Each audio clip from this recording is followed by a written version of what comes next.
بسم اللہ الرحمن الرحیم۔ سب سے پہلے خاص خبروں کا خلاصہ۔ پاکستان ریلویز کا نوٹیفیکیشن ٹرین سروس کے مرحلے وار بحالی کے ساتھ ہی مسافر ٹرینوں کے کرائے میں زبردست اضافہ۔ امام حسن کیڈٹ یونیورسٹی کی پاسنگ آؤٹ پریڈ سے رہبر انقلاب اسلامی کا خطاب۔ ایران کے حالیہ ہنگاموں کے پشت پردہ محرکات پر روشنی۔ فلسطین میں حالات بحرانی، صہیونی فوجیوں کی فائرنگ میں 2 فلسطینیوں کی شہادت۔ جوابی کارروائی سے صہیونیوں میں وحشت۔ یمن اور جارے اتحاد کے درمیان جنگ بندی ختم، یمنی افواج ہر طرح کے حالات کا مقابلہ کرنے کے لیے تیار ہیں، یمن کی مسلح افواج کے سربراہ کا انتباہ۔ اور اب خبریں تفصیل کے ساتھ۔ پاکستان میں ٹرینوں کے کرائے میں زبردست اضافہ کر دیا گیا ہے۔ رپورٹوں کے مطابق پاکستان ریلوے نے ایک نوٹیفیکیشن کے ساتھ ٹرین سروس مرحلے وار شروع کر دی ہے، لیکن کرایوں میں زبردست اضافے کا اعلان کر دیا ہے۔ پاکستان ریلوے کے نوٹیفیکیشن کے مطابق کراچی ایکسپریس کے اکنامی کلاس کا کرایہ 2350 سے بڑھا کر 3000 روپے، بزنس کلاس کا کرایہ 5000 روپے سے بڑھا کر 7000 اور سلیپر کلاس کا کرایہ 6000 سے بڑھا کر 9000 کر دیا گیا۔ پاکستان ریلوے نے اسی طرح قراقرم ایکسپریس کے اکنامی کلاس کا کرایہ 3000 اور اے سی بزنس کلاس کا کرایہ 7000 روپے کر دیا ہے۔ اسی طرح دیگر ٹرینوں کے کرایوں میں بھی بھاری اضافے کا اعلان کیا گیا ہے۔ یاد رہے کہ پاکستان ریلوے نے گزشتہ جون میں بھی مسافر ٹرینوں کے کرائے میں 20% اضافہ کیا تھا۔ پاکستان کے صوبہ سندھ میں درجنوں دیہی بستیاں اب بھی سیلابی پانی میں ڈوبی ہوئی ہیں۔ پاکستان میں حالیہ سیلاب نے وسیع پیمانے پر تباہی مچائی ہے۔ پنجاب، سندھ، بلوچستان، خیبر پختونخوا حتیٰ گلگت بلتستان میں بھی سیلاب کے قہر سے محفوظ نہیں رہا۔ پاکستان نے سیلاب کی تباہیوں سے نمٹنے کے لیے اقوام متحدہ سے مالی امداد کی درخواست کی ہے۔ یہ ایسی حالت میں ہے کہ پاکستانی ذرائع نے بتایا ہے کہ صوبہ سندھ کے متعدد اضلاع کے درجنوں گاؤں اب بھی سیلابی پانی میں ڈوبے ہوئے ہیں۔ پشاور کے ایڈورڈ کالج میں سابق وزیر اعظم پاکستان عمران خان کے خطاب سے ایک اور نیا تنازع کھڑا ہو گیا ہے۔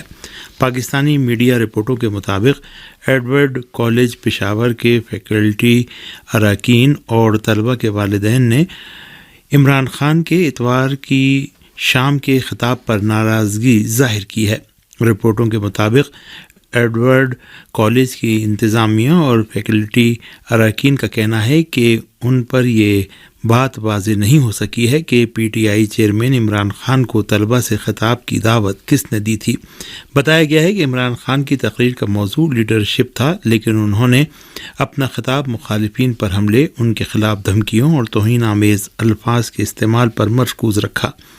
P T I chairman Imran Khan نے اپنے اس خطاب میں جمعیت علماء اسلام فے کے سربراہ مولانا فضل الرحمان اور اے این پی کے صوبائی صدر ایمل ولی خان سمیت اپنے مخالف سیاستدانوں پر جم کر حملے کیے۔ یہ خبریں آپ ریڈیو تہران اسلامی جمہوریہ ایران سے سماعت فرما رہے ہیں۔ رہبر انقلاب اسلامی آیت اللہ العظمیٰ سید علی خامنئی نے کیڈٹ یونیورسٹی میں سالانہ پاسنگ آؤٹ پریڈ سے اپنے خطاب میں ایران کے حالیہ ہنگاموں کے پشت پردہ محرکات پر روشنی اور ایرانی قوم پر کیے جانے والے ظلم پر بھی روشنی ڈالی۔ کیڈٹ یونیورسٹی میں سالانہ پاسنگ آؤٹ پریڈ پیر کو ایران کی مسلح افواج کے سپریم کمانڈر رہبر انقلاب اسلامی آیت اللہ العظمیٰ سید علی خامنئی کی شرکت سے منعقد ہوئی۔ آپ نے اس پاسنگ آؤٹ پریڈ سے اپنے خطاب میں ایران میں رونما ہونے والے حالیہ واقعات کے پس پردہ محرکات اور ایرانی قوم پر کیے جانے والے ظلم کا بھی ذکر کیا۔ آپ نے تاکید کی کہ ایران میں حالیہ ہنگاموں کے پیچھے امریکہ اور اسرائیل کی سازش اور منصوبے کار فرما فرما رہے، جس میں ان کے کچھ اعلی کاروں اور بیرون ملک بعض ایرانی خائن اور غداروں نے ان کی مدد کی۔ رہبر انقلاب اسلامی اس موقع پر گمنام شہداء کے مزار پر بھی گئے اور فاتحہ خوانی کے ساتھ ان کے درجات کی بلندی کی دعا کی اور شہداء کے والا مقام کو خراج عقیدت پیش کیا۔ اس سلسلے میں تفصیلی خبر ہمارے رات کے بلیٹن میں پیش کی جائے گی۔ ایران کی وزارت خارجہ کے ترجمان نے بتایا ہے کہ اقوام متحدہ کی جنرل اسمبلی اجلاس کے موقع پر بھی ایران اور امریکہ کے مابین پیغامات کا لین دین رہا۔ وزارت خارجہ کے ترجمان ناصر کنانی نے اپنی ہفتہ وار پریس بریفنگ میں بتایا کہ UNGA کے اجلاس کے موقع پر ایران کے ایٹمی معاہدے کو بحال کرنے کا اچھا موقع ملا۔ انہوں نے کہا کہ اس دوران بعض ثالث ممالک کے ذریعے ایران اور امریکہ کے مابین پیغامات کا لین دین بھی ہوا۔ وزارت خارجہ کے ترجمان نے بتایا کہ ایٹمی معاہدے کی بحالی کے لیے پیغامات یورپی کوآرڈینیٹر کے ذریعے واشنگٹن اور تہران کے مابین منتقل ہوئے۔ انہوں نے زور دے کر کہا کہ ایران ایک اچھے اور مضبوط معاہدے کے حصول کے لیے کوششیں جاری رکھے گا۔ ناصر کنانی نے کہا کہ ایران نے یورپ کی جانب سے دی جانے والی آخری تجویز کا جواب دے دیا ہے۔ ترجمان وزارت خارجہ نے فلسطینی بچوں کے ساتھ اظہار یکجہتی کے عالمی دن کی جانب اشارہ کرتے ہوئے صہیونیوں کے مظالم کی بھی سخت الفاظ میں مذمت کی۔ غرب اردن کے مختلف علاقوں میں فلسطینی مجاہدین کی جوابی مسلحانہ کارروائیوں اور بڑھتی ہوئی انتفاضہ کے بعد غاصب صہیونی حکومت نے اپنے بھاری ہتھیاروں کو غرب اردن کے شمالی علاقوں میں منتقل کر دیا ہے۔ صہیونی اخبار یروشلم پوسٹ کی رپورٹ کے مطابق اسرائیل کی وزارت جنگ نے اعلان کیا ہے کہ غرب اردن کے شمال میں فوجی مشقوں کا انعقاد کیا جا رہا ہے اور اسرائیلی فوج اپنے بھاری ہتھیاروں کو غرب اردن کے شمالی علاقوں میں منتقل کر رہی ہے۔ غاصب صہیونی حکومت کے اس اخبار نے لکھا ہے کہ خاص طور سے حالیہ 2 ماہ کے دوران فلسطینی مجاہدین کے مقابلے میں صہیونی حکومت کی بے بسی اور ناتوانی کی پردہ پوشی کرتے ہوئے لکھا ہے کہ البتہ ان فوجی مشقوں کی منصوبہ بندی پہلے ہو چکی تھی۔ غاصب صہیونی حکام اس وقت غرب اردن کے علاقوں میں بڑھتی ہوئی صہیونیت مخالف جدوجہد سے سخت خوف زدہ ہیں، اس لیے وہ بوکھلاہٹ کا شکار ہیں۔ غرب اردن کے شہر رام اللہ کے قریب صہیونیوں کو گاڑی سے کچلنے کی فلسطینیوں کی کوشش کے بہانے غاصب صہیونی حکومت کے فوجیوں نے نہتے فلسطینیوں کو وحشیانہ جارحیت کا نشانہ بناتے ہوئے 2 فلسطینیوں کو شہید کر دیا۔ دوسری جانب فلسطینی ذرائع کا کہنا ہے کہ تحریک انتفاضہ کے سپاہیوں نے جنین کے ایک علاقے میں صہیونی جارحیت کے جواب میں غاصب صہیونی فوجیوں پر حملہ کیا ہے۔ یمن کی اعلیٰ سیاسی کونسل نے اعلان کیا ہے کہ جارے سعودی اتحاد کے ایئرپورٹ، بندرگاہیں اور پیٹرولیم کے شعبے میں مصروف کمپنیاں یمنی افواج کے نشانے پر ہیں۔ یمن میں جنگ بندی کی مدت ختم ہونے پر یمن کی اعلیٰ سیاسی کونسل نے پیر کے روز ایک بیان جاری کیا ہے کہ جس میں یمن کے محاصرے کو فوری طور پر ختم کرنے کا مطالبہ کیا گیا ہے۔ اس بیان میں جارے ممالک کو جلد از جلد ناکہ بندی ختم نہ کرنے کی جانب سے خبردار بھی کیا گیا ہے۔ یمن کی اعلیٰ سیاسی کونسل کے اس بیان میں صاف الفاظ میں کہا گیا ہے کہ اگر جارحیت اور محاصرہ ختم نہ ہوا تو یمن کی مسلح افواج کے ہاتھ بندھے نہیں ہیں۔ بیان میں عالمی جہاز رانی کی کمپنیوں کو بھی سعودی اتحاد میں شامل ممالک کی بندرگاہوں کی طرف جانے سے گریز کرنے اور خطرے سے دور رہنے کی ہدایت دی گئی ہے۔ واضح رہے کہ اقوام متحدہ کی ثالث میں ہونے والے جنگ بندی کی مدت اتوار کی رات کو اپنے اختتام کو پہنچ چکی ہے۔ یمنی ذرائع کے مطابق سنا نے جنگ بندی کی شرطوں کو ناقابل قبول قرار دیتے ہوئے اس میں توسیع کی موافقت سے انکار کر دیا۔ سنا کا کہنا ہے کہ جنگ بندی کے معاہدے کے باوجود سنا ایئرپورٹ اور یمن کی بندرگاہوں کی سرگرمیوں پر بدستور پابندی باقی ہے جسے مسترد کیا جاتا ہے۔ ادھر یمن کے امور میں اقوام متحدہ کے خصوصی مندوب ہانس گرانڈبرگ نے بھی اعلان کیا ہے کہ جنگ بندی جاری رہنے پر اتفاق رائے حاصل نہیں ہو سکا ہے۔ انہوں نے بتایا کہ جنگ بندی کے فریقین سے معاہدے کے حصول تک مذاکرات جاری رہیں گے۔ نیٹو کے سیکریٹری جنرل نے روسی صدر کے جوہری بیانیے کو خطرناک قرار دیا ہے۔ نیٹو کے سیکریٹری جنرل ینس اسٹولٹنبرگ نے امریکی میڈیا سے گفتگو میں کہا کہ جوہری ہتھیاروں کے بارے میں روسی صدر کا بیانیہ خطرناک اور غیر ذمہ دارانہ ہے۔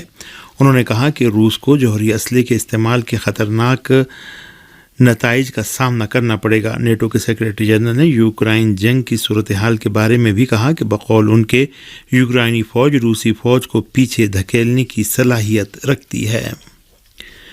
روس کی آئینی عدالت نے یوکرائن سے 4 علاقوں من جملہ دونباس کی 2 جمہوریاؤں نیز خرسون اور زاپوریژیا کو روس میں شامل کیے جانے کی دستاویزات کی توثیق کر دی ہے۔ دونیتسک، لوہانسک، خرسون اور زاپوریژیا علاقوں میں روس میں شمولیت کے بارے میں حال ہی میں ریفرنڈم ہوا ہے، جس میں بھاری اکثریت سے روس میں ان علاقوں کے الحاق کی حمایت کا اعلان کیا گیا ہے، اور پھر جمعے کے روز روس کے صدر نے ان 4 علاقوں کی یوکرائن سے علیحدگی اور خود مختاری کو باضابطہ طور پر تسلیم اور پھر روس سے ان کے الحاق کی دستاویزات پر دستخط کر دیے۔ نئے علاقوں کی روس میں شمولیت کی دستاویزات کی ایسی حالت میں روسی آئینی عدالت کی جانب سے توثیق کی گئی ہے کہ صدر ولادیمیر پوتین نے الحاق کی ان دستاویزات کی منظوری کے لیے انہیں روسی ایوان نمائندگان دوما میں بھیج دیا ہے۔ جرمنی کے ہزاروں کاروباری مراکز توانائی کی بڑھتی ہوئی قیمت کے نتیجے میں دیوالیہ ہو رہے ہیں۔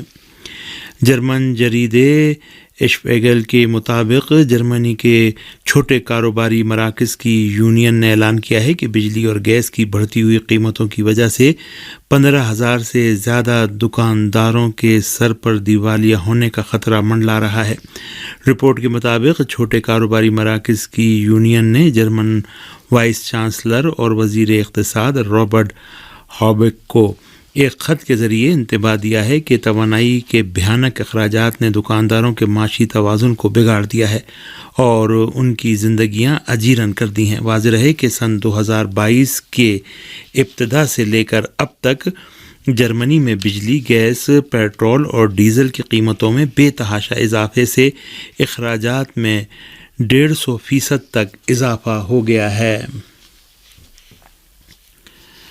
فرانس میں دیگر طالبات کے حجاب سے متعلق ترغیب کے لیے باحجاب طالبات کی جانب سے عمل میں لائے جانے والے اقدامات تیز ہو گئے ہیں۔ ہمارے نمائندے کی رپورٹ کے مطابق فرانس کی باحجاب جوان لڑکیاں ٹک ٹاک کا استعمال کر کے اسکولوں میں اسلامی حجاب کے ساتھ کلاس میں شرکت پر پابندی سے متعلق مسائل کو حل کیے جانے کی کوششوں کے ساتھ ساتھ فرانسیسی اسکولوں میں سن 2004 میں حجاب پر پابندی کے قانون کو نظر انداز کیے جانے کی زیادہ سے زیادہ ترغیب دلا رہی ہیں۔ فرانس کی باحجاب طالبات کی جانب سے سوشل میڈیا پر ایسی پوسٹیں بھی ڈالی جا رہی ہیں جن میں تمام طالبات کو حجاب کے ساتھ کلاسوں میں شرکت کرنے اور یہاں تک کہ تعلیمی مراکز میں خفیہ طور پر نماز ادا کیے جانے کی ترغیب دلائی گئی ہے۔ جیسا کہ فرانس کے وزیر تعلیم نے ایک بیان میں کہا ہے کہ نئے تعلیمی سال میں حجاب پر پابندی کے قانون کی خلاف ورزی میں خاصا اضافہ ہوا ہے۔